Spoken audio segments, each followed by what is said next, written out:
I saw her on a TV show, and I had never seen her before, and I said, that's it. For over half a century, Robert Redford was the embodiment of grace in a business built on vanity. He wasn't just Hollywood royalty, he was its quiet conscience. While other stars courted chaos and scandal, Redford seemed to float above it all, untouched, unbothered, the golden-haired poster boy for restraint and refinement. His smile carried warmth, his eyes a kind of melancholy wisdom that made audiences believe in both heroes and humanity. But behind that calm, polished exterior, the man who had mastered silence was fighting an unseen war, one not with the industry, but with the people who shared the screen with him. Hollywood called him the last gentleman. They saw the calm, the discipline, the control.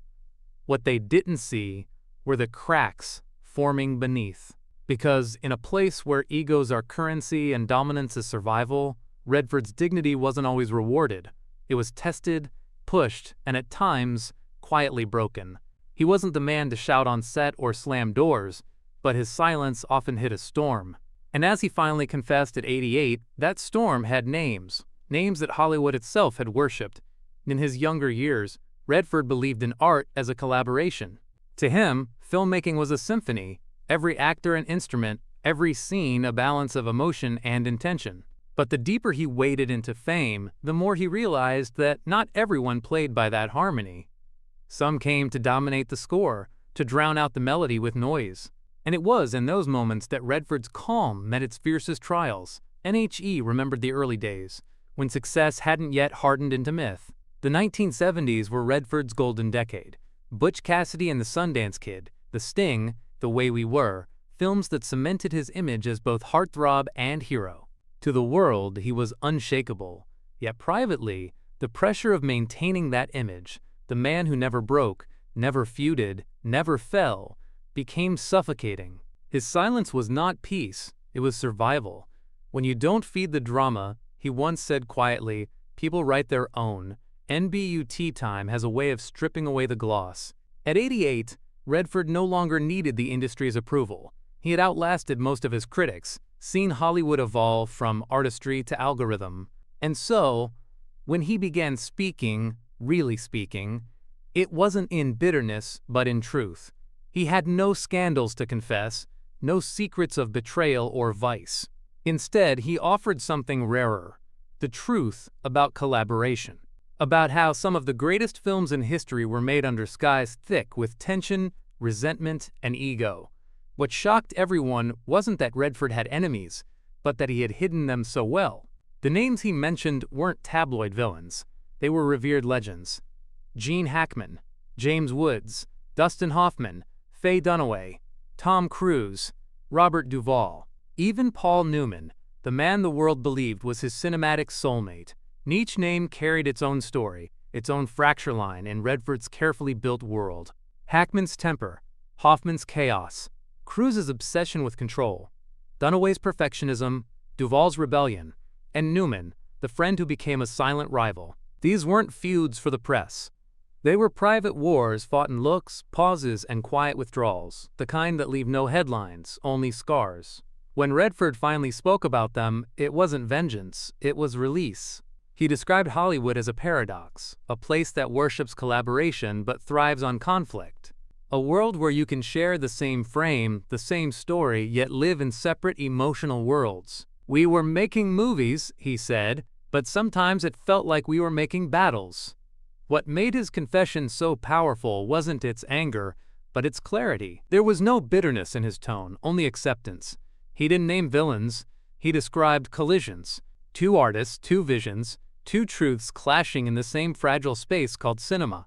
And yet, what emerged from those clashes were masterpieces, films that defined eras, moved audiences, and built legends. Still, for Redford, the cost was real. The exhaustion of working alongside egos too large to bend, the loneliness of being respected but rarely understood, the quiet ache of seeing friendship decay into rivalry. They see the movie, he said once, but they never see what it took to make it. And so, behind every smile he gave on screen, behind every poised interview and polished performance, there lived a story untold, until now. The story of a man who refused to fight in public but bore the bruises in private. A man who believed that silence was strength until that silence began to feel like surrender. And at last, Redford broke that silence. Not to tear down others, but to reclaim his truth. Because even the calmest river hides strong currents beneath. Even the quietest man carries storms he never shows. And in revealing his, Redford didn't tarnish his legacy. He deepened it. NFOR Hollywood. The revelation was simple yet stunning. Robert Redford, the man who never spoke ill of anyone, had been living for decades with the unspoken weight of creative conflict. And as his truth finally surfaced, one question lingered. If even Hollywood's gentlemen couldn't escape the poison of ego, what hope was there for anyone else? NTHE mask of perfection had cracked, and behind it stood the man, not the myth. The first name on Redford's list of uneasy memories was one that carried weight, power, and grit: Gene Hackman. To the outside world, their collaboration on Downhill Racer seemed like a marriage of pure talent. Two men at the peak of their craft, driving a small film into cinematic immortality. But what unfolded behind the camera was less a partnership and more a duel between two radically different worlds, one ruled by calm precision, the other by raw combustion. In 1969, Downhill Racer was supposed to be a quiet masterpiece, an introspective drama about competition, ambition, and the lonely hunger of success. Redford, fresh off his breakout in Barefoot in the Park and Butch Cassidy, was eager to dive into a role that reflected his own obsession with control and excellence. Hackman, meanwhile, was a thunderstorm in human form, unpredictable, explosive, and electric. He brought to every scene a force that could shake the set, and at first, Redford admired that power. Hackman's energy was undeniable. His performances pulsed with authenticity, his anger felt alive, his voice cut through the quiet. But admiration soon turned into quiet dread. Redford, who built his craft around discipline and subtlety, found himself overshadowed by Hackman's volatile presence. What he saw as art, Hackman saw as combat.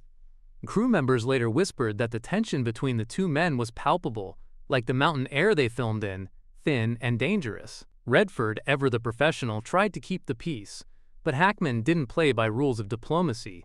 He demanded realism, chaos, confrontation. To Hackman, acting was about tearing down walls. To Redford, it was about constructing something lasting within them. Their philosophies collided like stone against steel. During one pivotal scene, where Hackman's character berates Redford's for his arrogance, the intensity broke the line between fiction and reality. Hackman went off script, lacing his lines with real venom. Redford, unprepared for the attack, froze, not as an actor but as a man. The director, Michael Ritchie, kept rolling, sensing lightning in the frame. When the scene ended, the silence on set was suffocating. Redford didn't yell. He didn't storm off. He simply walked away, his jaw tight, his pride intact. But something had shifted.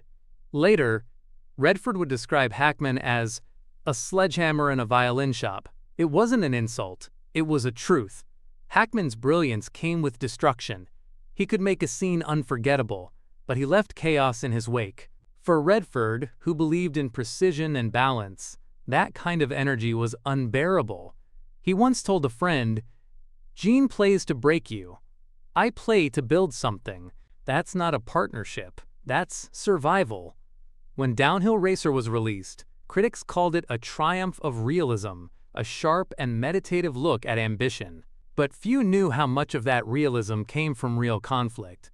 Behind every line, behind every shot of Redford's quiet frustration, lived the shadow of Hackman's dominance. The tension that audiences praised as cinematic chemistry was, in truth, genuine discomfort captured forever on film. Years later, when asked if he'd ever work with Hackman again, Redford's answer was short and final. No, once was enough. It wasn't anger. It was exhaustion. The memory of that set lingered like frostbite, dull but deep. The respect remained, but the distance became permanent. Hackman, for his part, later admitted in interviews that he was difficult during those years. Too intense, too emotional, too determined to control every scene. But he never apologized directly to Redford. Perhaps he knew that their clash wasn't born of hatred, but of two incompatible kinds of genius. Decades passed, and still, when Downhill Racer came up in conversation, Redford's expression softened, but his tone grew guarded. "We were both young," he'd say with a faint smile, "both chasing something we didn't yet understand." It was the kind of statement that held more weight than it revealed, because for Redford, the lesson of Hackman was one that would echo throughout his career, that not all great collaborations come from harmony. Some are forged in friction, in the uncomfortable space between two burning wills. NTHAT experience would shape how Redford approached every future project. He began to choose his co-stars not just for talent, but for temperament. He craved peace, not tension. But Hollywood rarely gives peace to those who lead. His silence about Hackman became the blueprint for how he'd handle every conflict after. No public fights, no interviews dripping with blame, just distance. Quiet, controlled, dignified distance. And yet, there was something almost poetic about that clash. Two men representing opposite forces, chaos and control, meeting on a mountainside, locked in a film about ambition and isolation. In a way, their feud was the movie. Redford's restraint against Hackman's fury became the visual metaphor for the story itself. A man chasing perfection, haunted by the noise of those who can't understand it. And in the end, Downhill Racer wasn't just a sports film. It was a snapshot of Redford's artistic DNA, the moment he realized that genius, when unchecked, can feel like violence. Hackman showed him that talent without empathy is a weapon. Redford never forgot it. And as Hollywood celebrated their film for its rawness and realism, Redford carried a private truth that no award could ease, that behind the camera's quiet frame, he had already lived the story it told. The loneliness of being surrounded by brilliance, yet feeling utterly alone. If Gene Hackman was a thunderstorm, James Woods was a wildfire, unpredictable, sharp-tongued, and utterly uncontrollable. Where Hackman's intensity stemmed from artistry, Woods came from pure, unfiltered provocation. And to a man like Robert Redford, who built his reputation on quiet dignity and control, Woods represented everything wrong with Hollywood's growing addiction to chaos.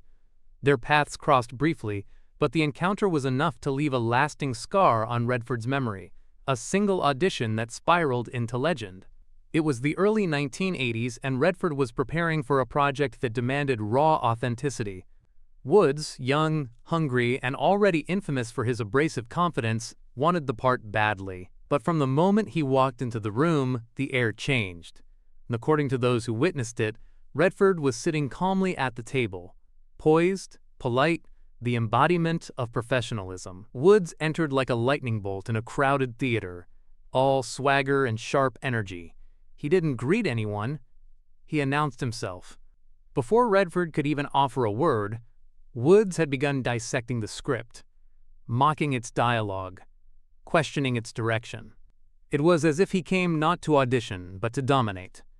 NFOR, a man like Redford, who valued respect and quiet focus, Woods' arrogance was intolerable. He let the actor speak, allowed the storm to burn itself out, and then asked, gently, "Are you here to work with me or against me?" Woods, grinning that trademark grin that hovered between charm and contempt, replied, "Depends on who's in charge." NTHE silence that followed was glacial. Redford said nothing more. The audition ended minutes later, not with a handshake, but with a note, one that would later become infamous within Redford's circle. On Woods' casting sheet, in simple handwriting, Redford wrote 2 words, "Never ever." It was a quiet execution. Woods' name was permanently crossed out of any future Sundance or Wildwood production, the 2 companies Redford oversaw. Hollywood's rumor mills turned the story into a myth, but the truth was far less dramatic and far more human. Redford couldn't work with someone who saw chaos as creativity. He'd learned that lesson with Hackman. He wasn't about to repeat it with Woods. Yet, James Woods didn't forget either. Known for his combative nature, he carried the grudge for years, occasionally taking subtle jabs at Redford in interviews. "Some people are too polished," Woods once said, "like they iron the wrinkles out of their souls before they walk on set." It was a barb aimed straight at Redford's core. The man who stood for restraint, now accused of being sterile. But Redford never responded. He didn't need to. His silence, once again, spoke louder than any comeback. N.T. Hose, close to Redford, later said that Woods represented a turning point, the moment Redford realized that Hollywood had changed. The new generation of actors wasn't built on discipline and craft, it was built on spectacle and ego. The quieter men were being drowned out by louder voices. Redford, always the craftsman, watched as the art he loved was slowly devoured by personalities who performed for attention, not truth. And in private, Redford described Woods as, quote, a man who mistakes noise for depth. To him, the audition wasn't just a bad encounter, it was a warning. A symbol of the kind of energy he would spend the rest of his career avoiding. NTHAT distance became visible in the kinds of actors Redford later chose to work with. People like Meryl Streep, Glenn Close, and Brad Pitt, performers who, like him, valued discipline over drama. He never said it aloud, but Woods' outburst had become a silent lesson in what not to tolerate. And still, there was something undeniably tragic about it. Both men were gifted, Redford with his quiet intelligence, Woods with his volcanic charisma. In another world, under different conditions, perhaps their combined fire could have forged brilliance. But in Hollywood, chemistry doesn't always mean compatibility. And Redford, who had already survived the battlefield of Hackman's temper, wasn't willing to gamble his peace for another explosion. Years later, when Redford was asked if he regretted turning down collaborations that might have made headlines, he smiled faintly and said, "No headline is worth a headache." It was classic Redford, short, wry, but steeped in wisdom. He knew that survival in Hollywood wasn't just about choosing the right roles, it was about choosing the right people. For Woods, the story was different. His reputation for volatility followed him through the decades. Fiery, brilliant, but forever tainted by confrontation. To many, he was misunderstood. To Redford, he was perfectly understood and purposefully avoided. And perhaps that was the quiet tragedy of their brief encounter. It wasn't just a clash of personalities, but a clash of eras. Redford came from a time when grace was power. Woods embodied a new age where aggression ruled. One man built careers through calm command, the other through explosive defiance. When Redford finally opened up about his career's darker corners at 88, the story of James Woods resurfaced, brief but potent. He mentioned it only once, saying, quote, "Some actors bring storms into rooms where the script only needed rain." It was as close as he'd ever come to naming the wound. Because for Redford, the industry wasn't ruined by failure, it was poisoned by noise. And in James Woods, he'd seen the storm that would soon sweep through Hollywood. Ambition without restraint, performance without humility, fame without grace. NTHE moment that audition ended, Redford didn't just close the door on one actor. He closed it on an entire kind of chaos that no amount of talent could justify. And in that quiet act of refusal, he preserved what made him timeless, the belief that true greatness doesn't shout, it simply endures. If Gene Hackman had been Redford's storm and James Woods his wildfire, then Dustin Hoffman was the earthquake, subtle at first, then consuming everything around him. When the two men came together to make All the President's Men in 1976, Hollywood held its breath. It was the dream pairing, two of the era's most brilliant actors playing two real-life journalists unraveling one of the greatest political scandals in American history. On screen, they were electric. Off-screen, they were oil and water. From the outside, everything about the project looked perfect.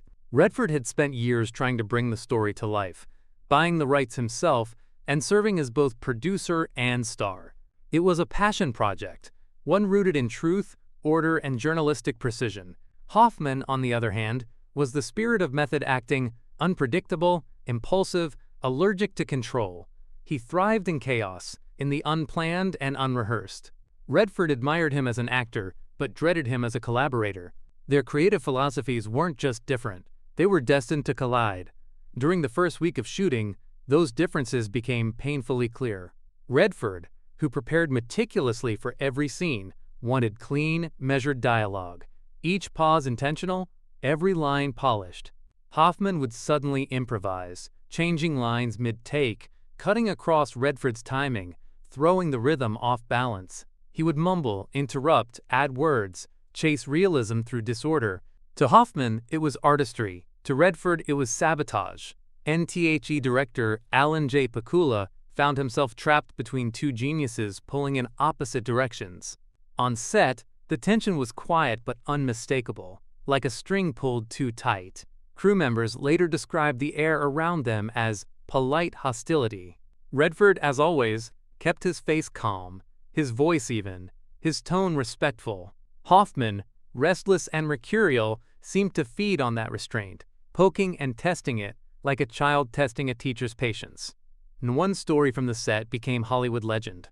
During a scene where Redford's character was meant to deliver a precise line of dialogue, Hoffman interrupted him mid-sentence with an improvised remark. The take was ruined. Redford exhaled slowly and asked, "Are we working together, or are you auditioning for your own movie?" Hoffman laughed, but the laughter had an edge. "I'm just keeping it real," he said. Redford's reply was soft but final. "So am I, just a different kind of real." Despite the clash, All the President's Men became a masterpiece. The tension between them, Redford's cool restraint and Hoffman's feverish spontaneity, created a chemistry that felt startlingly real. They played journalists with different temperaments, yet both relentless in pursuit of truth. Ironically, the very conflict that made working together painful made their performances unforgettable. Still, the emotional cost lingered. Redford later confessed that the film was one of his hardest experiences, not because of the politics or the script, but because of the human friction beneath it. "It was exhausting," he admitted years later. "You spend the day pretending to be partners while quietly trying not to suffocate." Their relationship never recovered. There was no public feud, no tabloid drama, no angry letters, just silence. After the film's success, they went their separate ways, never to collaborate again. Hoffman would go on to star in Kramer vs. Kramer and Tootsie, earning acclaim and Oscars. Redford focused more on directing, creating thoughtful, introspective works like Ordinary People and A River Runs Through It. They were both at the top of their fields, but in entirely different worlds.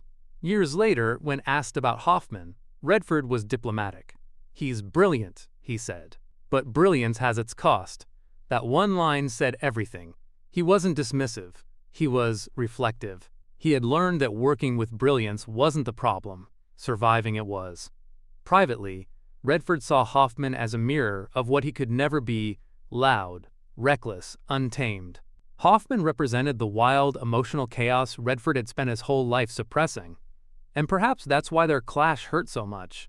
It wasn't just a battle of methods, it was a battle of philosophies. Redford built walls to protect the art.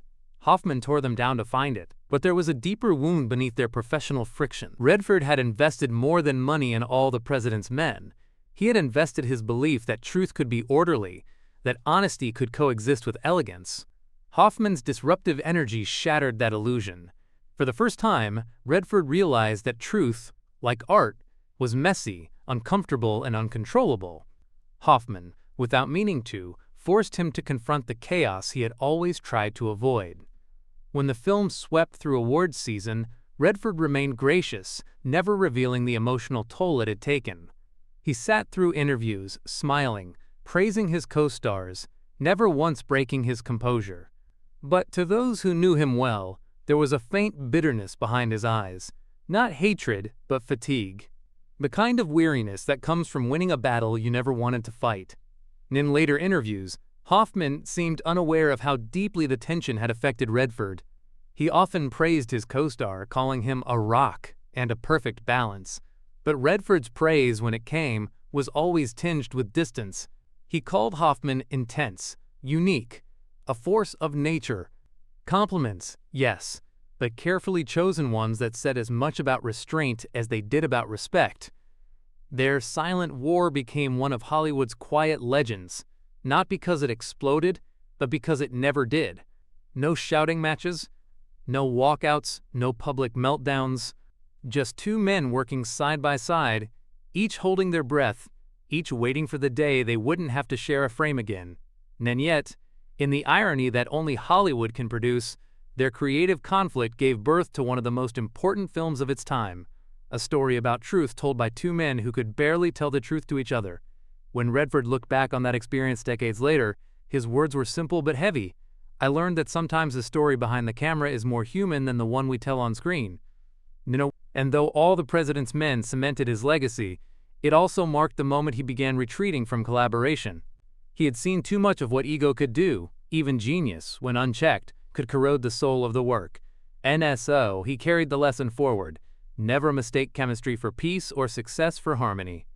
Because sometimes, the price of creating something immortal is living with the memory of what it cost you to make it. There are certain pairings in Hollywood that feel like fate, the kind that audiences remember long after the credits roll. When Robert Redford and Faye Dunaway shared the screen in 3 Days of the Condor, 1975, it was electric. Every glance between them hummed with tension, every word seemed to conceal a deeper meaning.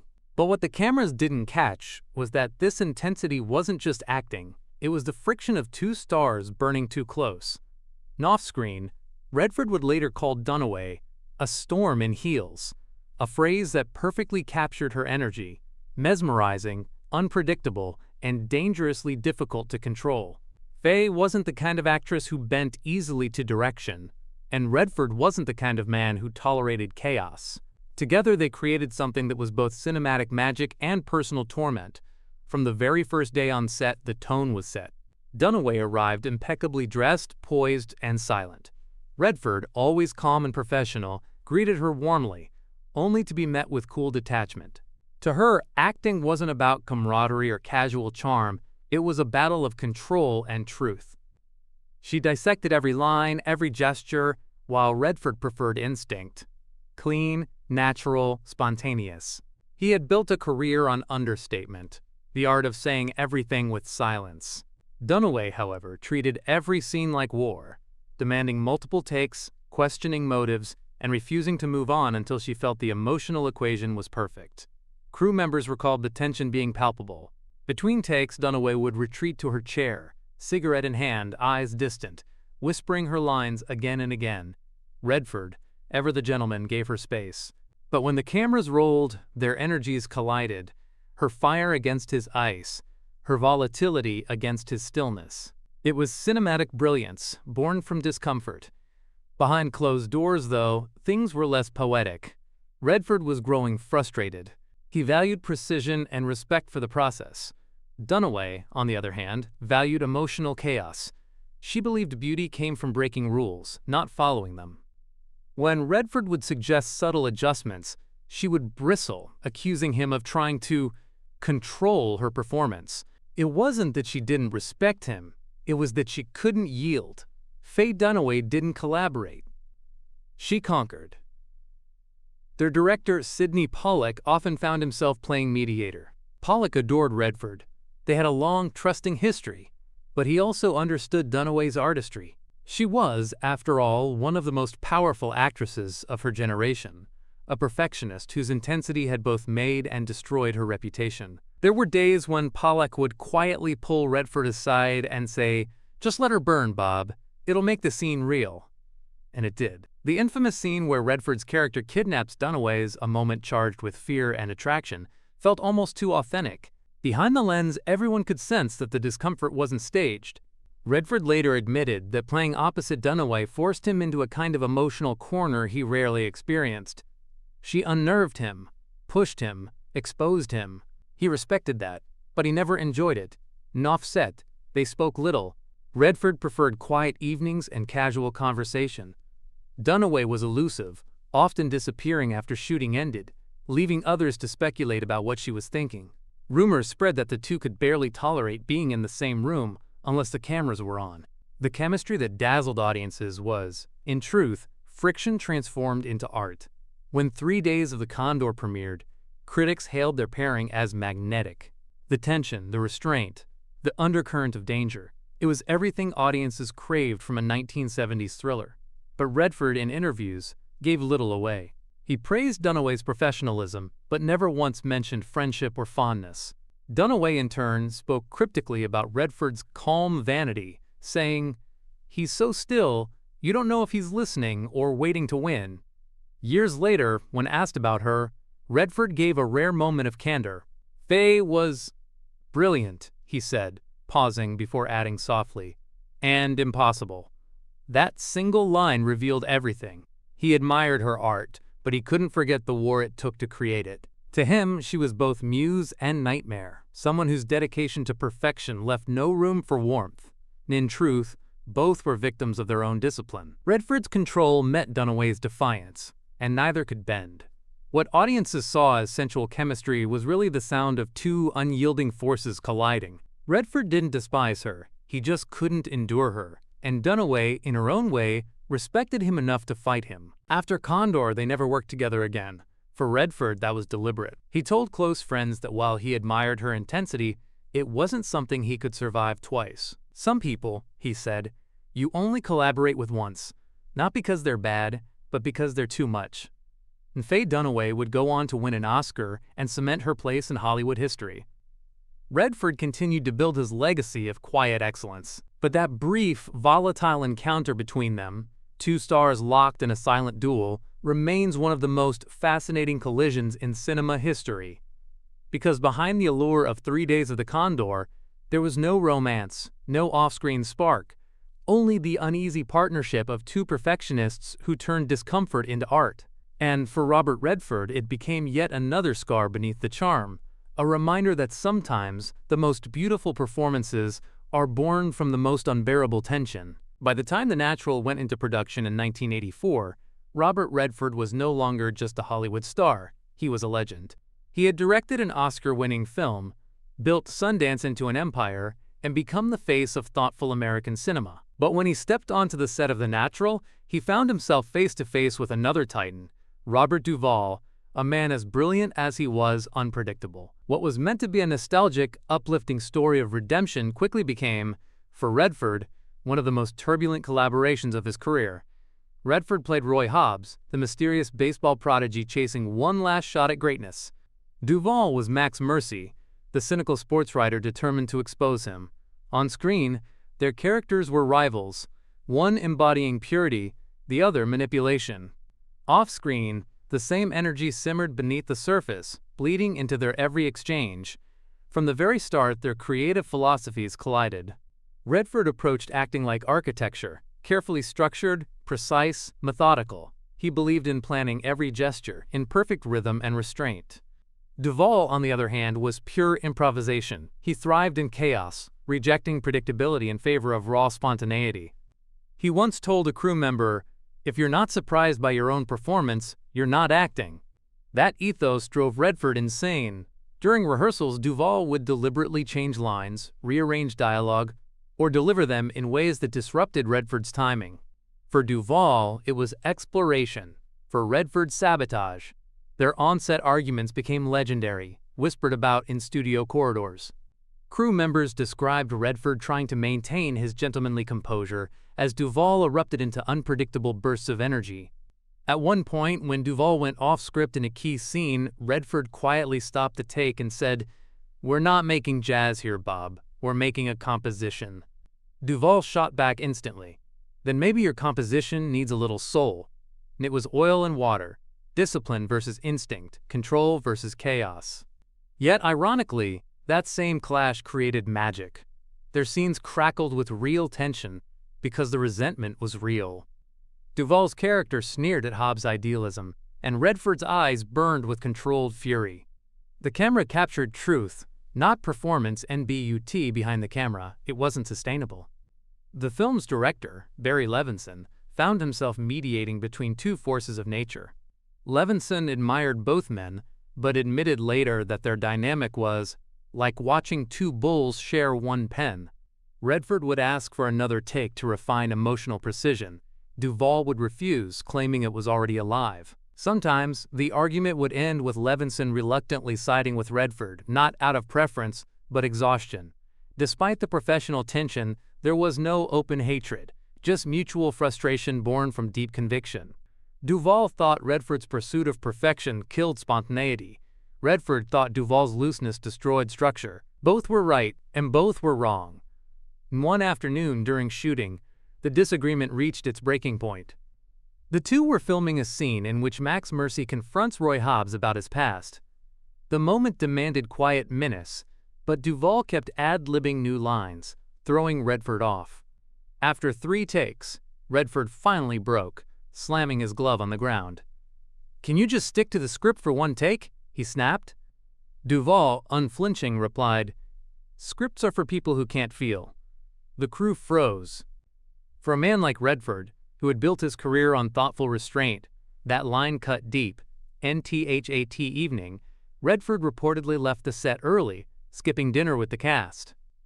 For him, the conflict wasn't about ego. It was about integrity.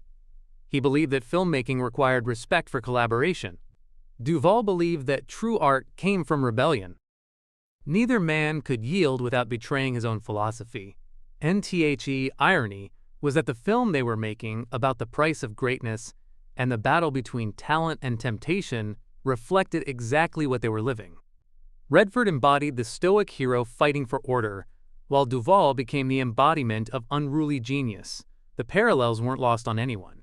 It was like watching the movie within the movie, one crew member later said. When The Natural was released, audiences adored it. Redford's performance became iconic, his image immortalized as the quintessential American dreamer.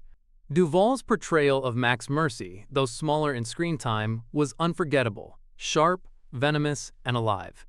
Critics praised their chemistry, never suspecting that the energy that made the film so potent came from a real clash of wills. But Redford never forgot the experience. In interviews years later, when asked about Duvall, he smiled thinly and said, "He wanted to play jazz. I wanted to play composition. It wasn't music, it was noise." That remark wasn't bitterness. It was resignation, the acceptance that some creative relationships are too combustible to revisit. NFOR Redford, working with Duvall, reaffirmed his belief in structure, discipline, and quiet strength. For Duvall, it was likely just another reminder that not everyone could keep up with his improvisational fire. They never collaborated again, not because of enmity, but because both understood that their methods were incompatible. Behind closed doors, however, Redford admitted to close friends that Duvall had forced him out of his comfort zone. "He made me angry," Redford confessed, "but he also made me alive." In that sense, their conflict was its own kind of collaboration, violent, unplanned, and strangely productive. There's a saying in Hollywood that the best films often come from the worst sets. The Natural was proof of that. The friction between Redford and Duvall didn't destroy the film. It elevated it. Every glance, every glare carried the echo of two artists fighting not just for control of the scene, but for the soul of what acting meant. And when the lights finally dimmed and the applause rolled in, both men walked away unchanged, yet deeply marked. Duvall went on to explore his brand of cinematic jazz, wild and untamed. Redford continued crafting his deliberate symphonies of emotion and meaning. NBUT in the quiet of his later years, Redford would occasionally look back on The Natural not as a pleasant memory, but as a lesson that sometimes the pursuit of harmony isn't worth the cost of truth. Because when two masters collide, what emerges isn't comfort or peace. It's something rawer, riskier, and infinitely more real. It was noise, yes, but it was the kind of noise that lingers, echoing long after the final pitch. Hollywood adored them, Robert Redford and Paul Newman, the golden duo who defined charm, rebellion, and effortless cool. Together, they were untouchable. Butch Cassidy and the Sundance Kid turned them into cinematic brothers. The Sting made them legends. To audiences, their friendship seemed unbreakable. Two icons sharing the screen and the spotlight with easy grace. But behind that warm image of mutual admiration was a slow, invisible erosion. A bond that began with laughter and ended in silence. In the late 1960s, when Redford was still climbing the ladder and Newman was already a superstar, Butch Cassidy and the Sundance Kid felt like destiny. Redford admired Newman deeply, his wit, his activism, his humanity. Newman in turn saw in Redford a mirror of his younger self, handsome, reserved, full of quiet promise. Their chemistry was instant, their timing uncanny. Together, they created a friendship that felt too real to be fiction. Non-set, their banter was effortless. Between takes, they'd joke, pull pranks, and tease each other like brothers. But even then, subtle differences simmered beneath the laughter. Newman was loud, spontaneous, and politically outspoken. Redford was quiet, deliberate, and fiercely private. Newman drank beer with the crew. Redford preferred his solitude. Yet, somehow, the contrast made their connection shine. When Butch Cassidy became a phenomenon, both men were catapulted into mythic status. The film defined male camaraderie for a generation, But it also cemented an unspoken hierarchy. Newman was the established star. His name came first on the poster, his clout carried the production. Redford was the rising talent. He accepted that, at least then. But as his own fame exploded in the years that followed, that dynamic would quietly begin to shift and crack. NBY the time The Sting was announced in 1973, Redford had become a household name. This time, he wasn't just the charming sidekick.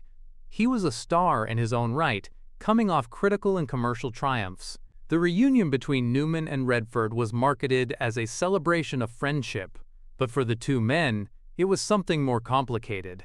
Beneath the surface, competition had crept in. Non-set, Redford noticed subtle changes. Newman, always the life of the party, had begun to take greater control of scenes, tone, and pacing.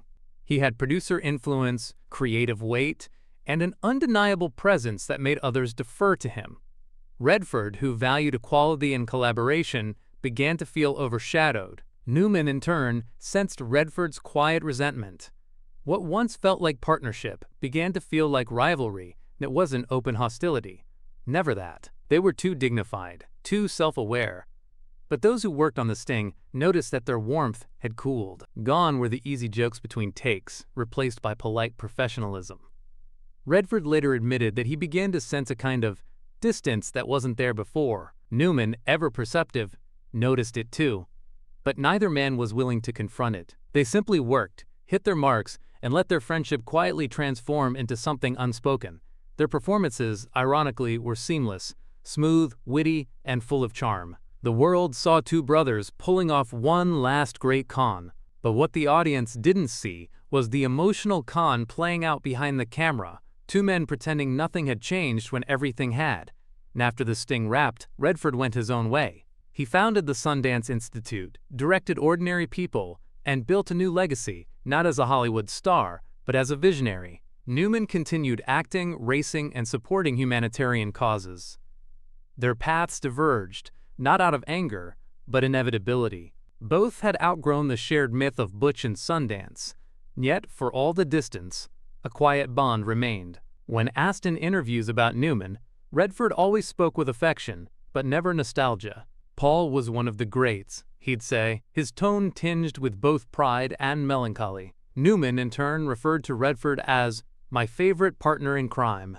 But behind the quotes lay a truth neither could quite admit, that their friendship had become a ghost of what it once was. Years later, as both men aged and Hollywood began to change around them, Redford reflected on their relationship with a rare sense of vulnerability. In a candid moment, he said, "We admired each other, but fame has a way of creating walls, even between friends." That single sentence revealed more than decades of speculation ever could.